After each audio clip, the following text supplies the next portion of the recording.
Hi there, I'm Tom Polland, and this is the Turbo Business Report, where we give you one business breakthrough idea in less than 5 minutes. Today, my guest is Corinne Amor of www.extraordinaryfuture.com.au. Corinne, good morning. Morning, Tom. So a little bit about Corinne. Corinne has over 20 years leadership experience in community and commercial sectors. She's a professionally trained business coach, facilitator, and trainer. And a few other little things I dug up about Corinne that she didn't send me in her bio. She's married with 2 gorgeous daughters and a cat who thinks he's a person, which reminds me a bit that my wife sometimes suggests that I'm a human that thinks I'm a dog, but never mind. We'll move on.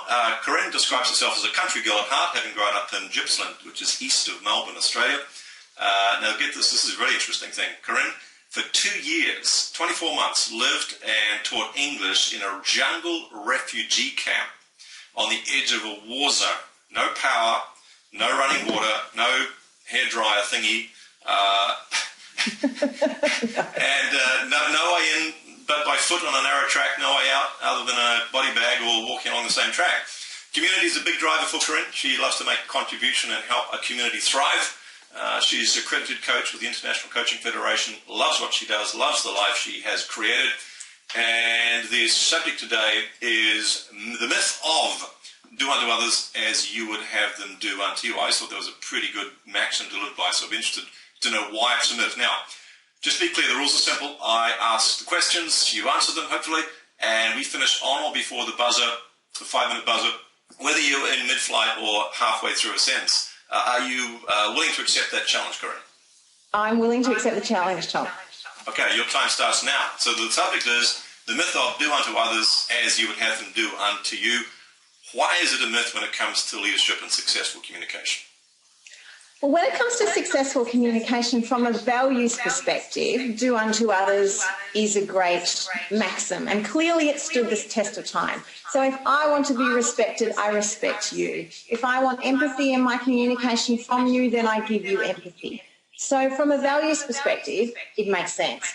When we think about the anatomy of successful communication and the anatomy of engagement, the maxim that we need to operate from is do unto others as you would have them, do unto others as they want to be done unto.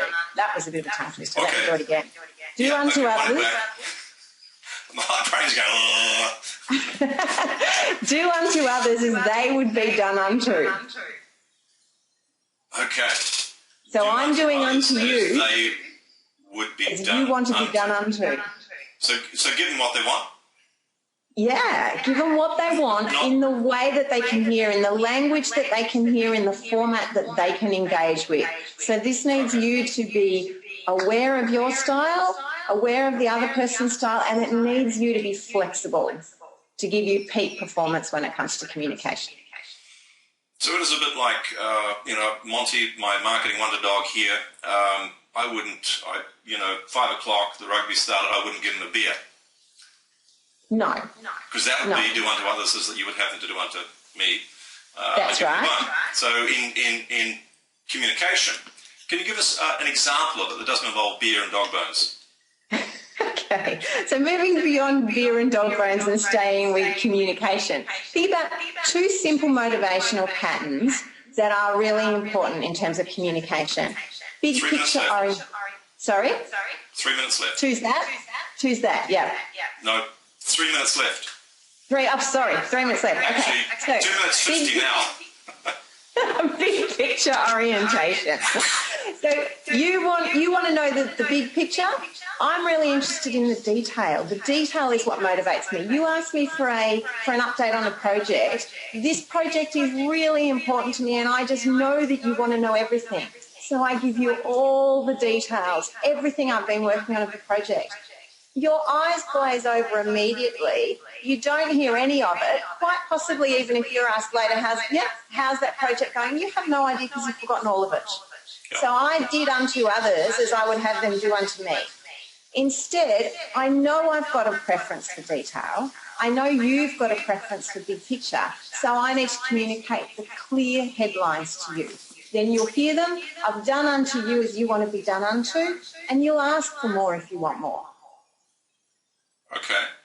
So that's a reasonably simple kind of big picture illustration. Can you give us a more sophisticated example in less than 1 minute 45 seconds.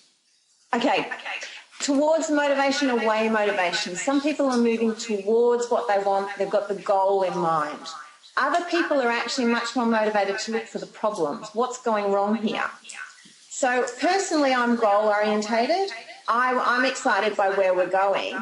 If I know that you're more inclined to look for the problems, then I need to present the activity or the vision that I want you to engage in terms of what it will avoid, what we're moving away from, so that you can engage with it too. Because if I just talk about my goals, you think, here she is, she's just thinking rosy. What actually could go wrong here? Why do we need to do this? That's very clever. And I'm thinking this has significant application, not just in a business context, but 56 seconds left. What happens if I forget to do this? What happens if I'm going and I'm just communicating as I would have others to communicate to me? What's the downside? Then, as you did before, the eyes can glaze over.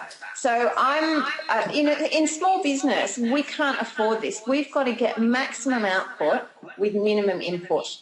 So a great quick example in the context of your small business is motivating other people with feedback. If you would like lots of feedback, I need to give you lots of feedback. If you're strongly internally referenced, you don't need that feedback. I give you lots of feedback. I'm actually going to be demotivating you. Okay, 15 seconds, 14 seconds. Two things. First of all, is this manipulation or not? No. The difference between... Where do people get more resources? You've got 5 seconds. More resources. www.extraordinaryfuture.com.au motivational.